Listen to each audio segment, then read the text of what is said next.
A madrugada em Beijing sempre teve um silêncio próprio, um tipo de calmaria que parece envolver a cidade inteira como um véu de neve antiga. Mas naquela noite, às 3h17, o silêncio foi quebrado por algo que ninguém esperava: um arquivo de vídeo anônimo, curto, instável, quase clandestino, surgindo repentinamente em um pequeno fórum antes de desaparecer tão rápido quanto surgira. O vídeo tinha menos de 2 minutos, estava tremido, mal iluminado e parecia ter sido gravado com a urgência de alguém que sabia que não teria uma segunda chance. Tinha o tipo de atmosfera que não deveria existir e continha algo que não deveria ter sido visto. A legenda do arquivo dizia apenas: últimos momentos antes da cremação. Nenhum nome. Nenhum detalhe. Nada além de uma data, 4/12, arquivo 07B. O vídeo não mostrava nada gráfico. Não precisava. Bastava a combinação de sombras frias, vozes abafadas e o som mecânico de portas pesadas se fechando para fazer qualquer pessoa que assistisse sentir um frio intenso na espinha. A gravação parecia ter sido feita dentro do centro mortuário de Haidian, um prédio antigo que muitos moradores evitavam até mencionar. O local, geralmente discreto, agora se tornara o epicentro de um mistério perturbador. O vazamento se espalhou primeiro por pequenos grupos privados, aqueles cantos obscuros onde fãs mais fervorosos trocam detalhes que jamais seriam permitidos nas plataformas comuns. Em menos de 20 minutos, o vídeo deixou os grupos locais e cruzou a fronteira digital para o Weibo. Mas logo depois, algo impossível aconteceu. Menos de 10 minutos. Todos os posts que continham trechos do vídeo foram apagados. As hashtags relacionadas desapareceram como poeira na tempestade. Contas foram suspensas, cidades inteiras evaporaram, e até capturas de tela começaram a desaparecer misteriosamente dos celulares de alguns usuários. Era como se alguém estivesse limpando o rastro do vídeo em tempo real, de dentro do próprio sistema. Na gravação, o que mais chamava atenção não era o que se via, mas o que se ouvia. Havia passos apressados, quase arrastados, como se alguém estivesse tentando terminar algo antes da troca de turno. Vozes abafadas apareciam ao fundo, tão distorcidas que quase pareciam sons vindos de outro mundo. Uma frase, porém, conseguiu ser compreendida com clareza inquietante: rápido, fecha isso agora. Ninguém pode ver. Era impossível não sentir um arrepio profundo com o tom da voz. Não tinha raiva, não tinha desespero, tinha medo. O tipo de medo que revela que o perigo não vem de fora, mas de dentro. Ao lado da mesa metálica que aparecia por meio segundo na gravação, havia uma pasta vermelha. A câmera passou por ela tão rápido que ninguém teria notado se o vídeo tivesse sido apagado imediatamente. Mas um fã extremamente atento conseguiu pausar no momento exato. A pasta tinha um código estampado, 07B, uma marca quase invisível, mas suficiente para incendiar teorias online. O mais perturbador foi a descoberta de que esse código não aparecia em nenhum dos documentos oficiais liberados pela equipe responsável pelo caso. Nos relatórios públicos, só existiam pastas 01 a 06. Não havia registro de um 07B. Isso significava apenas uma coisa: havia um arquivo a mais. Um documento que nunca foi tornado público e que, por algum motivo, tinha sido colocado ao lado de algo relacionado aos momentos finais antes da cremação. No dia seguinte, como se o universo tivesse combinado jogar tudo de uma vez, outro detalhe surgiu. Um funcionário terceirizado do centro mortuário, aposentado há 2 anos, entrou em contato com um jornalista independente, alegando que o processo de cremação havia sido rápido demais para ser normal. Ele não ofereceu detalhes específicos, mas afirmou que ordens incomuns chegaram diretamente de cima, sem passar pela burocracia tradicional. Disse apenas uma frase, curta e inquietante: aquilo não seguiu o protocolo. Foi direto. E quando algo é direto, é porque alguém muito acima mandou. Essas palavras, misteriosas e vagas, se espalharam como pólvora pela internet. O jornalista que recebeu a informação tentou ligar de volta para o aposentado poucas horas depois. O telefone tocou. Tocou. Tocou e depois passou para uma mensagem indicando número inexistente. Esse foi o momento em que especialistas em análise digital começaram a revisar o vídeo. E o que encontraram deixou até os mais céticos inquietos. Não havia falhas normais. Não havia perda de dados típica de vídeos clandestinos gravados às pressas. O apagamento parecia seletivo, como se alguém tivesse editado partes específicas antes de publicar, mas deixado detalhes menores como iscas. Era estranho demais. Era como se o vídeo tivesse sido propositalmente incompleto, não para esconder, mas para provocar. Enquanto isso, os fãs de Yimeng se dividiam entre o choque e angústia. Muitos lembravam que, na sua última aparição pública, apenas uma semana antes, ele parecia exausto, quase fragmentado. Alguns testemunharam que ele evitava luzes fortes, falava pouco, e parecia estar constantemente olhando por cima do ombro, como se estivesse sendo seguido. Um stylist, em uma conversa privada que se tornou pública por vazamento, disse que Menglong mencionara algo que agora parecia assustadoramente relevante. Eles estão atrás de mim. Ninguém sabia quem eram eles. Ninguém sabia o que estava acontecendo. Mas agora, com o vídeo 07B, ninguém conseguia ignorar. E então surgiu o primeiro grande mistério logístico, o trajeto do veículo que transportou Menglong do hospital para o mortuário. Segundo o registro oficial, o carro deveria sair do hospital às 23h40 e chegar ao mortuário às 0h20. No entanto, uma análise independente das câmeras de rua revelou que o veículo desviou o caminho 2 vezes. Pior, ele parou durante 9 minutos em frente a um prédio abandonado no final de uma rua estreita, na região de Zhongguancun. Um prédio que, segundo moradores locais, não recebia visitantes havia anos. Um dos moradores que vivia no prédio ao lado afirmou: "Eu ouvi passos naquela noite. Alguém entrou e saiu rápido. Era muito tarde para ser algo normal." Todos esses detalhes, acumulados em menos de 48 horas, começaram a formar um cenário altamente perturbador. Parecia uma daquelas séries de suspense coreanas que se passam em uma cidade fria, cheia de névoa, onde ninguém diz a verdade e cada pista leva a um novo abismo. Mas isso não era ficção.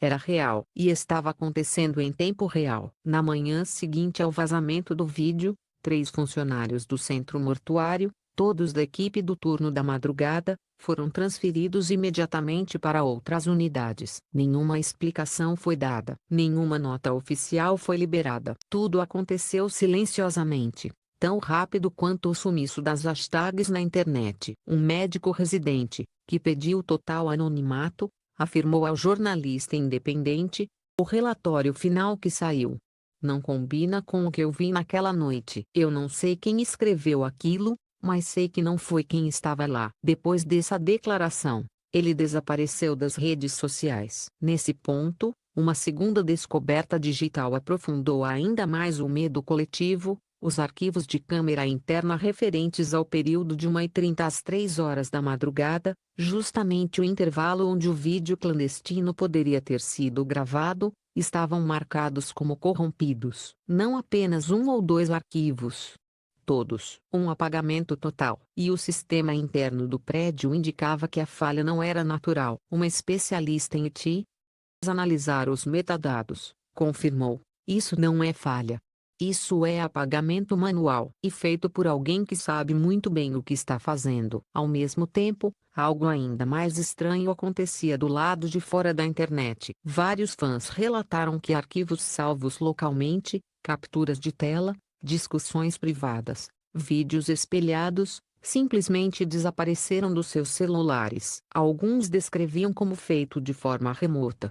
Outros diziam que seus aparelhos reiniciaram sozinhos. Era como se alguém estivesse tentando não apenas apagar o vídeo, mas apagar a memória dele antes que se espalhasse demais. Ao meio-dia, quando o assunto já havia febrilmente tomado conta dos meios independentes e dos bastidores do entretenimento, a mãe de Menglong finalmente apareceu. Ela recebeu a urna metálica com as cinzas do filho em completo silêncio, sem chorar, sem tremer, sem olhar ninguém nos olhos. Seu rosto estava inexplicavelmente neutro, não era tristeza, não era conformação.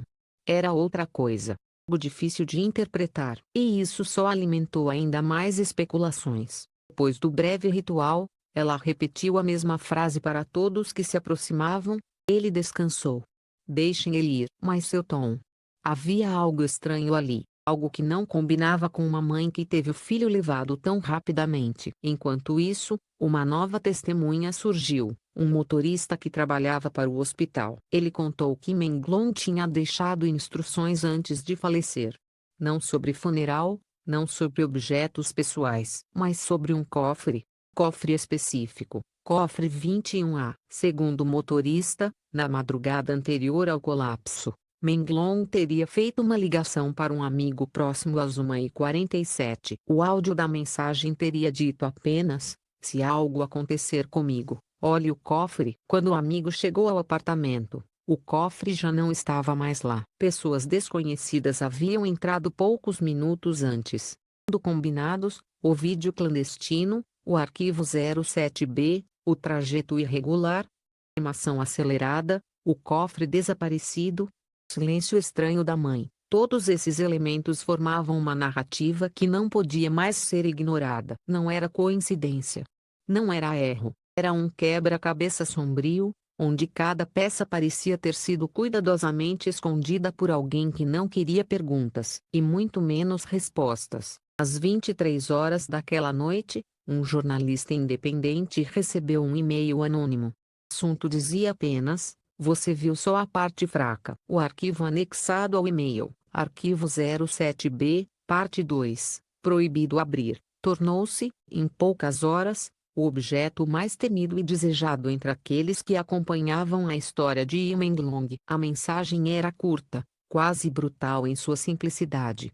Se tivesse sido escrita por alguém que não podia arriscar uma palavra além do necessário. Não havia assinatura, não havia pista.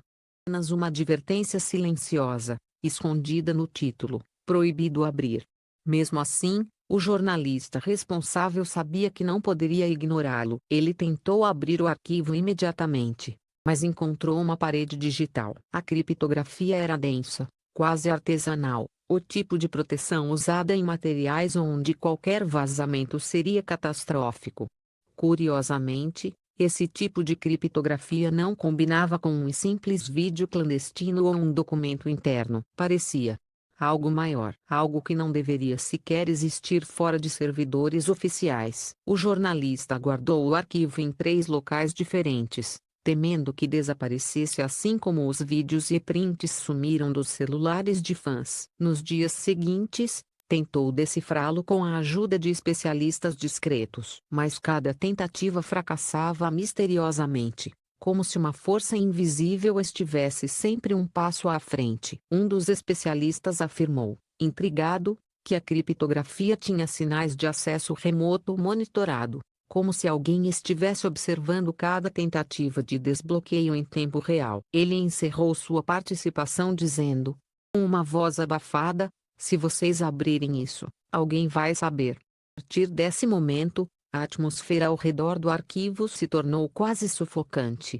Não era apenas um vídeo proibido. Ele parecia um bilhete silencioso de alguém tentando enviar uma verdade que estava sendo esmagada por forças maiores. Mas o arquivo era apenas o começo. Enquanto isso, novas inconsistências surgiram no caso de Yi Menglong. O mais estranho era que nenhum órgão oficial, nem o hospital, nem o centro mortuário, as autoridades locais, havia emitido qualquer declaração pública sobre a cremação acelerada. Notícias surgiam de tempos em tempos, sempre curtas, sempre frias, sempre repetidas como se fossem apenas atualizações obrigatórias copiadas de um mesmo texto base. Não havia emoção, não havia respostas. Não havia sequer reconhecimento das perguntas do público. Era como se todos estivessem lendo a mesma linha de um roteiro escrito por alguém que nunca deveria ser questionado. Numa manhã cinzenta, enquanto a névoa pesada de Beijing envolvia os prédios, uma nova revelação emergiu. O jornalista responsável pelo caso encontrou, por meio de um contato de confiança, informação que parecia impossível. Existiam 4 versões diferentes do relatório oficial da morte de Menglong. 4 relatórios, todos com datas semelhantes. com horários modificados, descrições alteradas, e assinaturas diferentes. O mais assustador era que, apesar de diferentes, nenhuma das versões mostrava contradições gritantes. Era como se tivessem sido cuidadosamente editadas para parecerem originais, mas não idênticas demais. O especialista legal que analisou os documentos afirmou que esse tipo de duplicidade não acontece por engano. Ele disse, com certa sombra na voz: "Isso é típico de cenários onde há múltiplas mãos tentando controlar uma narrativa antes de divulgar a versão aceitável. Várias versões são criadas, depois uma é escolhida. As outras deveriam ter sido destruídas, porque elas ainda existiam. E quem as deixou escapar?" A resposta poderia estar ligada ao homem que desapareceu logo depois do vazamento do vídeo 01. Vários usuários relatavam que haviam recebido mensagens privadas de uma conta estranha, um nome genérico, sem foto, sem histórico, dada há apenas 2 dias, dizendo: "Procurem os horários." As assinaturas não são as mesmas. Nada combina. Depois disso, a conta sumiu sem deixar rastro. O mistério se aprofundava ainda mais quando detalhes do trajeto irregular do veículo voltaram a emergir. Depois da descoberta das câmeras de rua mostrando o desvio e a parada de 9 minutos em frente ao prédio abandonado, investigadores amadores foram até o local. Encontraram janelas quebradas, poeira nos corredores e marcas de entrada recente. Não havia sinal claro do que fora levado ou deixado ali, mas moradores relataram ter visto um grupo de pessoas carregando algo coberto por um pano escuro na noite da morte de Menglong. Outros disseram ter ouvido vozes rápidas, como se houvesse uma discussão contida. Depois o som de um motor arrancando com urgência. Um morador mais velho murmurou.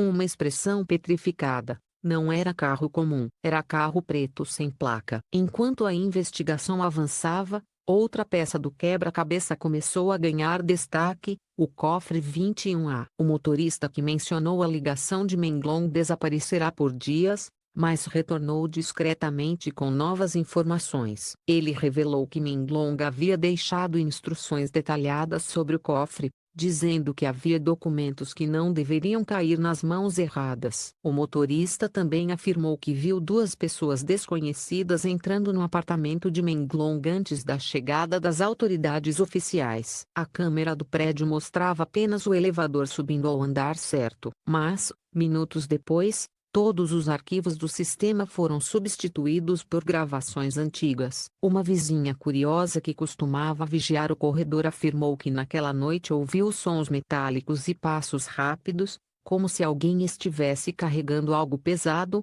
ou valioso. Ela disse, inquieta: "Eles não ficaram nem 5 minutos. Parecia que já sabiam exatamente o que estavam procurando." Tudo apontava para o desaparecimento proposital do cofre 21A. E quanto mais essa informação circulava, claro ficava que Menglong sabia que algo estava prestes a acontecer. O fato de ele ter mencionado o cofre numa ligação tão tardia, às 1h47, mostrava não apenas medo, mas urgência. Ele parecia estar tentando proteger algo até o último segundo. Enquanto isso, o arquivo 07B continuava sem ser decifrado. A equipe que tentava acessar o conteúdo começou a perceber sinais ainda mais estranhos. Durante as tentativas de abertura, o computador usado travava de maneira anormal, como se estivesse sendo remotamente bloqueado.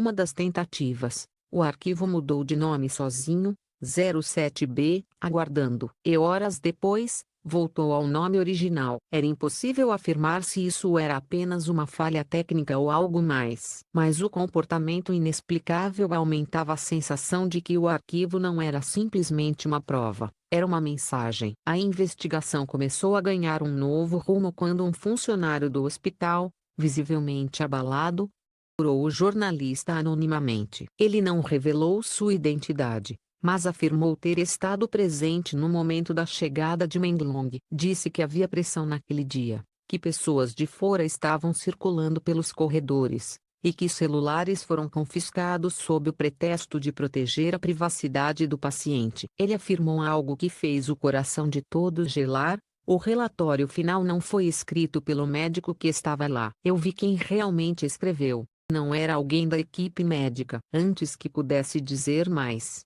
encerrou a ligação abruptamente. Em paralelo, a figura da mãe de Menglon voltou a ganhar atenção. A mulher, antes silenciosa e serena, concedeu uma curta entrevista a um jornal local. Sua postura estava diferente, hesitante.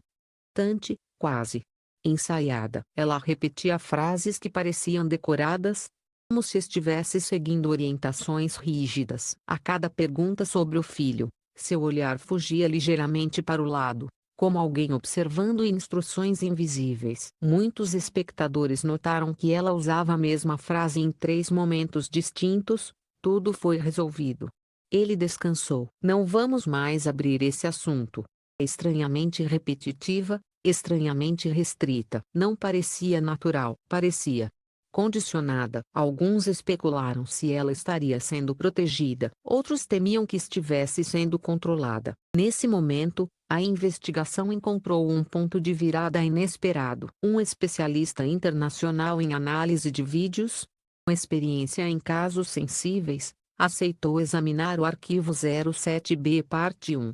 Disse que não veria o conteúdo onde apareciam pessoas, mas sim o ambiente, luz, som, sombras, frequência dos ruídos e estabilidade das mãos de quem gravou. E o que ele descobriu foi profundamente perturbador. O especialista afirmou que quem filmou estava claramente com medo. O tremor não era aleatório, era um tremor de adrenalina, de alguém que sabia que poderia ser pego.